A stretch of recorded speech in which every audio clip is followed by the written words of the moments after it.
Agora gostaria de explorar o significado de Apocalipse capítulo 12, versículo 12, que afirma: Por isso, alegrem-se, ó céus, e vocês que neles habitam. Mas ai da terra e do mar, pois o diabo desceu até vocês. Ele está cheio de fúria, pois sabe que lhe resta pouco tempo.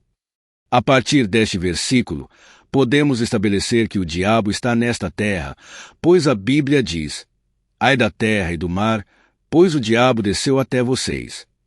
Também podemos entender que o diabo está irado, pois a Bíblia afirma: Satanás está cheio de fúria, porque sabe que lhe resta pouco tempo. E se seu tempo é curto, isso significa que o retorno de Jesus Cristo está mais próximo. Na verdade, se você se dedicar a estudar e entender o que Apocalipse capítulo 12, versículo 12 está dizendo, perceberá a razão pela qual o pecado e o mal estão tão desenfreados em nosso mundo. O livro de Apocalipse está repleto de imagens e simbolismos, e este versículo não é exceção. Ele fala de uma grande guerra no céu, onde o dragão, também conhecido como o diabo, e seus anjos lutaram contra Miguel e seus anjos. Satanás e seus seguidores foram derrotados e lançados à terra, onde ele está cheio de fúria e procura causar caos e destruição.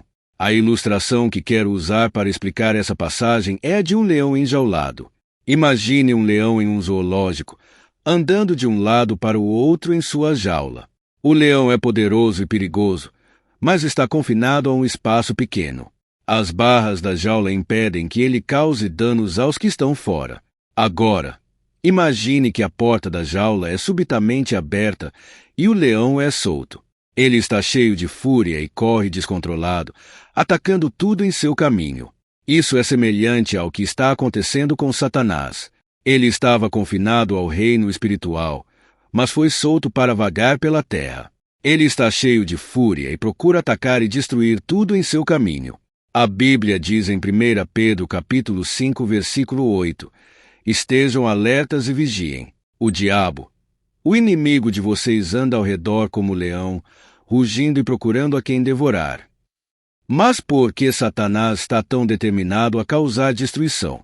A resposta está em sua rebelião contra Deus. Satanás foi um anjo de Deus, mas se rebelou e foi expulso do céu. Desde então, ele tem travado guerra contra Deus, seu povo, procurando desviar o maior número possível de almas da verdade. E é por isso que o pecado e o mal estão tão desenfreados neste mundo. Satanás está ativamente trabalhando para levar as pessoas à tentação e ao pecado, esperando afastá-las de Deus e conduzi-las à condenação eterna. Mas não devemos ter medo, pois Jesus já derrotou Satanás na cruz. Em conclusão, Apocalipse capítulo 12, versículo 12 nos lembra que o pecado e o mal são abundantes neste mundo por causa da rebelião de Satanás contra Deus. Como cristãos, podemos nos confortar no fato de que Jesus já venceu Satanás, e através dele temos o poder de resistir à tentação e vencer o mal. Devemos colocar nossa fé em Jesus e nos manter firmes contra as ciladas do diabo, sabendo que nossa recompensa eterna está garantida em Cristo. Você e eu, como crentes, precisamos garantir que nosso foco esteja apenas em Jesus Cristo. Devemos nos concentrar naquele que é o caminho, a verdade e a vida, e esse é Jesus Cristo, que disse explicitamente: Ninguém vem ao Pai, a não ser por mim. Você e eu precisamos garantir que não seremos encontrados como as pessoas mencionadas em Mateus capítulo 7, versículo 22, onde a Bíblia diz: Muitos me dirão naquele dia: Senhor, Senhor, não profetizamos em Teu nome? Em Teu nome não expulsamos demônios e não realizamos muitos milagres. Os sábios entre nós estarão atentos. Eles verão os sinais dos tempos porque estudam a palavra de Deus. Mas os tolos adormecerão. Eles perderão os sinais por falta de conhecimento. Oremos por sabedoria. Santos de Deus, precisamos ser sábios nestes tempos em que vivemos. Devemos ser cheios do Espírito e guiados pelo Espírito. Precisamos nos preparar e permanecer prontos, esperando que nosso Senhor e Salvador, Jesus Cristo, cumpra sua promessa. A Bíblia nos diz em João capítulo 14, versículos 2 e 3, Na casa de meu pai há muitos aposentos. Se não fosse assim, eu lhes teria dito: vou preparar-lhes lugar. E se eu for lhes preparar lugar, voltarei e os levarei para mim, para que vocês estejam onde eu estiver. É uma boa notícia que Deus trará um fim a esta maldade e nos restaurará para nossos lares celestiais. No entanto, até que esse dia chegue, o Senhor nos deu sinais de alerta para nos avisar que o tempo está próximo. Ele nos deu sinais claros para sabermos que o fim está próximo. A Bíblia nos diz que surgirão pessoas alegando ser o Cristo ou o Messias, mas nos adverte a não ouvi-las. Então, em vez de olhar para cada coisa que acontece no mundo e focar seu tempo e energia em uma lista de verificação de todos os sinais dos tempos, eu o encorajo a focar seu tempo e energia em buscar a Deus. Esse deve ser nosso único foco. Conhecer Jesus Cristo, orar e conhecê-lo mais. A Bíblia nos chama a despertar. O Senhor quer que despertemos para o fato de que existe um céu e um inferno, que haverá um dia de julgamento. Eu não sei quanto a você, mas, pelo que li sobre o céu, parece ser o lugar melhor. Sem mais lágrimas, sem mais tristeza, só alegria e paz. Poder estar na presença do Senhor por toda a eternidade, longe das doenças e tragédias deste mundo, longe dos desastres naturais e da devastação.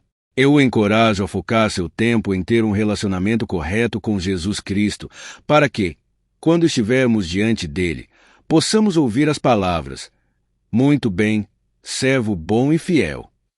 Apocalipse 12, de 1 a 4 diz: E viu-se um grande sinal no céu, uma mulher vestida do sol, tendo a lua debaixo dos seus pés, e uma coroa de 12 estrelas sobre a sua cabeça. E estava grávida, e com dores de parto, e gritava com ânsias de dar à luz. E viu-se outro sinal no céu, e eis que era um grande dragão vermelho, que tinha 7 cabeças e 10 chifres, e sobre as suas cabeças 7 diademas. E a sua cauda levou após si a terça parte das estrelas do céu, e lançou-a sobre a terra. E o dragão parou diante da mulher que havia de dar à luz, para que, dando ela à luz, lhe tragasse o filho. Essa mulher, descrita como sendo uma mulher que está grávida, está em trabalho de parto, mas é um parto complicado. Está difícil a criança nascer. Mas quem é essa mulher? Existe uma parcela do cristianismo que diz que é Maria. Alguns acham que se trata de Israel, somente Israel. Mas talvez a melhor interpretação é que essa mulher representa o povo de Deus do Antigo Testamento e o povo de Deus do Novo Testamento, pelas seguintes razões. Primeiro, o sol. Ela está vestida de sol, o que fala da sua glória. A lua debaixo dos seus pés fala do seu domínio. As estrelas, como coroa, falam da sua vitória. As 12 estrelas se referem às 12 tribos de Israel no Antigo Testamento e aos 12 apóstolos do Novo Testamento, que formam a base da igreja. Os dois estão juntos na visão final de João, quando ele vê a Nova Jerusalém, que tem 12 entradas e 12 fundamentos, os 12 patriarcas de Israel e os 12 apóstolos da igreja, conforme o próprio João interpreta.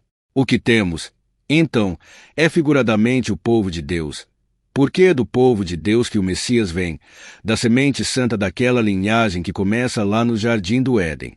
Essa linhagem iniciou-se com Abel, depois substituído por Sete, Enos e assim por diante, passando por Abraão, Isaque e Jacó, passando por Davi e finalmente chegando até Jesus Cristo. Jesus nasceu dentro do povo de Deus.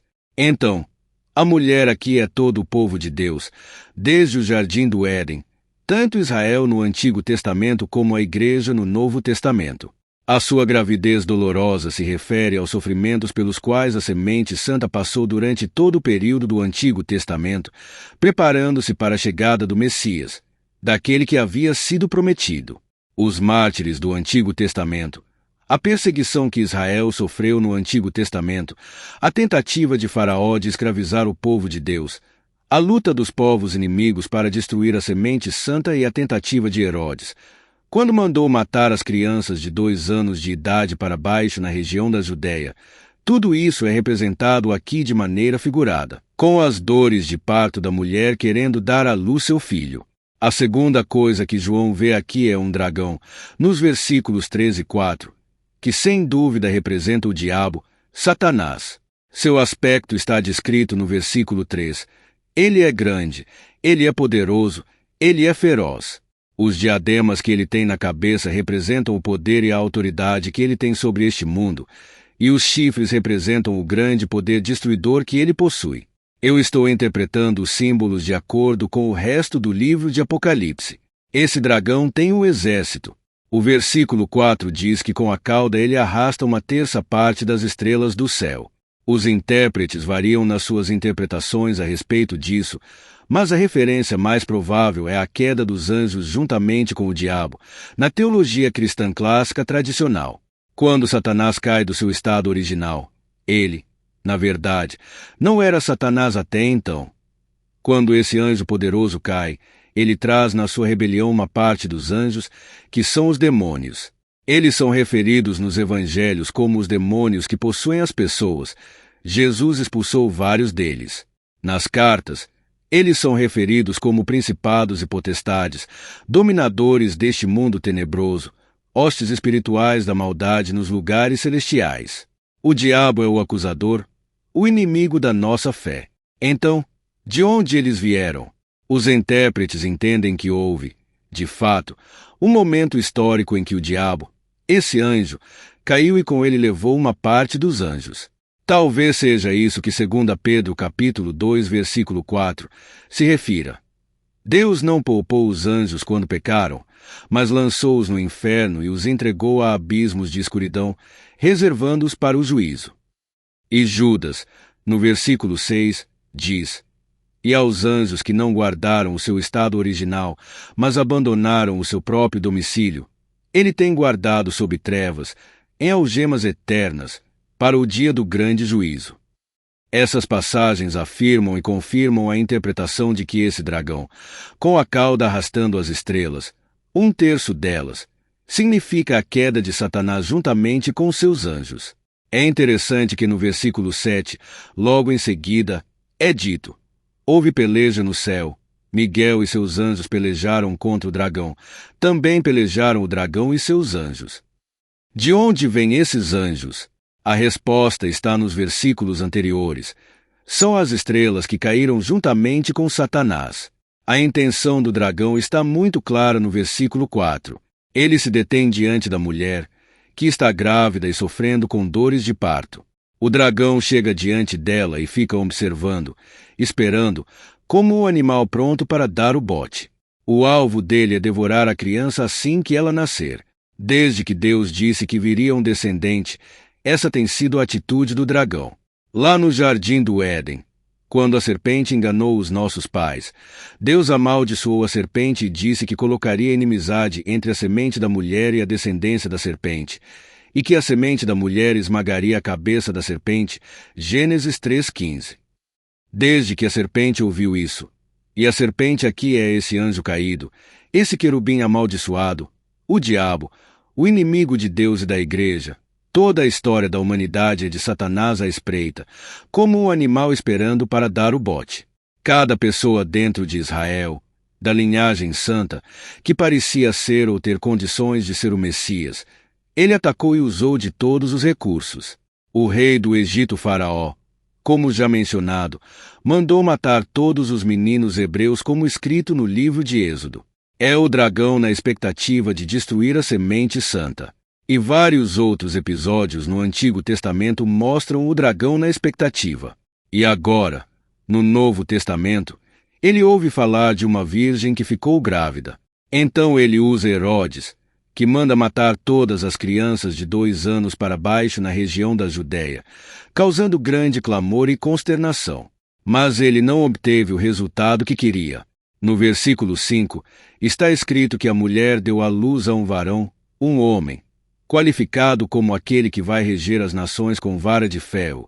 Salmo 2, versículo 9. O filho da mulher aqui é o Messias, o filho do homem de Daniel. Ele é o Senhor, o Filho de Deus, que o anjo Gabriel anunciou a Maria. Ele é a semente da mulher prometida em Gênesis 3,15, que viria esmagar a cabeça da serpente. João diz que ele foi arrebatado da terra até o trono de Deus, ou seja, ele escapou do dragão, que estava ali armado, pronto para atacar. Hoje o diabo permanece tentando atacar a Igreja de Cristo. Por isso devemos nos perguntar, o que o diabo quer de nós? Já parou para pensar nisso? Ainda aqui em Apocalipse capítulo 12, no versículo 9, está escrito: E foi precipitado o grande dragão, a antiga serpente, chamada Diabo e Satanás, que engana todo o mundo. Ele foi precipitado na terra, e os seus anjos foram lançados com ele. Bom, o que o inimigo quer de nós? A Bíblia diz que ele foi precipitado, ou seja, lançado de cima para baixo, como de um precipício. E a Bíblia também diz, como acabamos de ler, que ele engana todo o mundo. Então veja aí a principal função do diabo. A principal função dele é enganar. Agora, olhando mais de perto o capítulo 12 de Apocalipse, vemos no versículo 12 que a Bíblia diz que ele sabe que possui pouco tempo. Por isso, alegrem-se, ó céus, e vocês que neles habitam. Mas ai da terra e do mar, pois o diabo desceu até vocês. Ele está cheio de fúria, pois sabe que lhe resta pouco tempo. Jesus também fala em João capítulo 16, versículo 11, que ele já foi julgado. O príncipe deste mundo já está julgado. Além disso, em Mateus capítulo 25, versículo 41, percebemos que não há mais chance para ele. Não há mais oportunidade. Não há mais esperança para ele. Então dirá aos que estiverem à sua esquerda: Malditos, apartem-se de mim para o fogo eterno, preparado para o diabo e os seus anjos. Então, o que fazer quando não há mais esperança? O que fazer quando não há mais chance? Quando não há mais volta? Quando não há mais arrependimento e tudo o que você pode esperar é um lago de fogo? Esse é o dilema do diabo. É isso que ele está passando. E nós não precisamos ter pena dele, porque foi ele quem escolheu essa vida, quem escolheu essa situação. Foi ele quem decidiu desobedecer a Deus.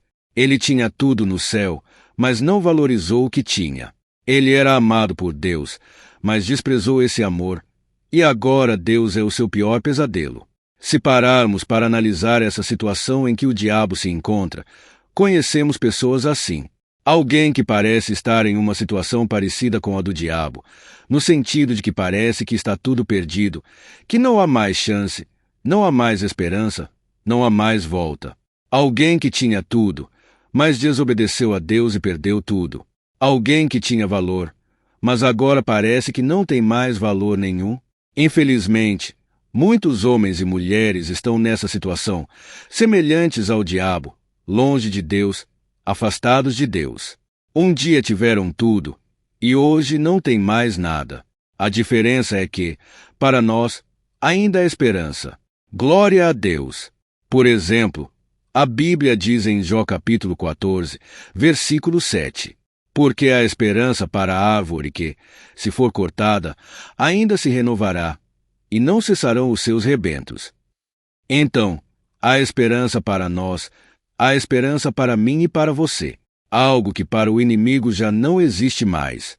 É importante lembrar que essa vida passa muito rápido, como um estalar de dedos, um piscar de olhos. A Bíblia fala sobre isso, por exemplo, em Salmo 103, versículos 15 e 16, e Isaías capítulo 40, versículo 6. O que nos resta nessa vida é tomar a mais importante decisão de todas: céu ou inferno, Cristo ou anticristo, vida ou morte. Estamos aqui na terra apenas para tomar essa decisão, porque quando passarmos para outra vida, perceberemos que a eternidade é tão superior, tão imensa, que essa vida aqui nem se compara. É por isso que essa vida é apenas um piscar de olhos. Ela não se compara à eternidade, onde viveremos de verdade. Aqui estamos por um breve tempo apenas para decidir: céu ou inferno, Cristo ou anticristo, vida ou morte. Jesus chama este momento em que estamos aqui na terra de o ano aceitável do Senhor, ou seja, o tempo de aceitar o Senhor, como está profetizado em Isaías capítulo 61, versículo 2, e repetido por Jesus em Lucas capítulo 4, versículo 19. Se escolhermos o céu e a vida em Cristo, nossas lembranças desta terra serão como as de quem acorda de um pesadelo. Eu estava na terra, estava dormindo, vivendo um pesadelo, mas agora acordei e estou no céu. Louvado seja Deus!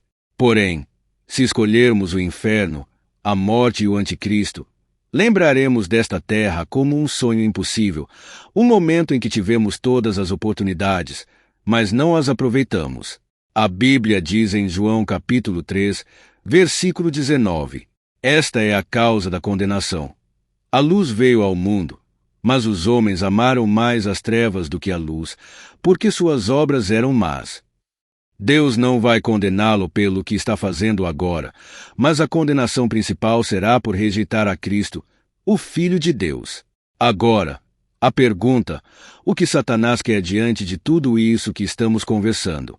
É simples. Ele quer dar a você exatamente o que ele recebeu. Nada. Ele perdeu o acesso ao céu, foi banido para sempre de lá e quer que o seu destino seja o mesmo. Assim como o destino dele é o inferno e o lago de fogo, ele quer que o seu destino seja esse também. Ele não pode mais desfrutar do paraíso de Deus e quer que você também não desfrute. Mas sempre lembrando, você ainda tem chance. Ele já não tem mais e, pelo fato de não ter chance, ele quer fazer você acreditar que também não tem. Mas temos, sim, porque Cristo nos abriu a porta, abriu um novo e vivo caminho que conduz ao céu e à salvação. Glória a Deus! Então, a grande pergunta é: você vai deixar o inimigo levá-lo com ele? Você vai deixar Satanás conseguir o que ele quer? A principal função dele é enganar. E assim como ele desobedeceu a Deus, ele leva os homens a desobedecerem também.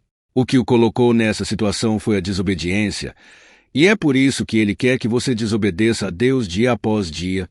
Se você deixar, a escolha está diante de você: céu ou inferno, Cristo ou anticristo, vida ou morte. Escolha, pois, a vida, para que você viva, em nome de Jesus. Porque Jesus Cristo está voltando. Amém. Que Deus abençoe sua vida, sua família e o seu ministério. Inscreva-se no canal Sem Fermento, pregando simplesmente a verdade.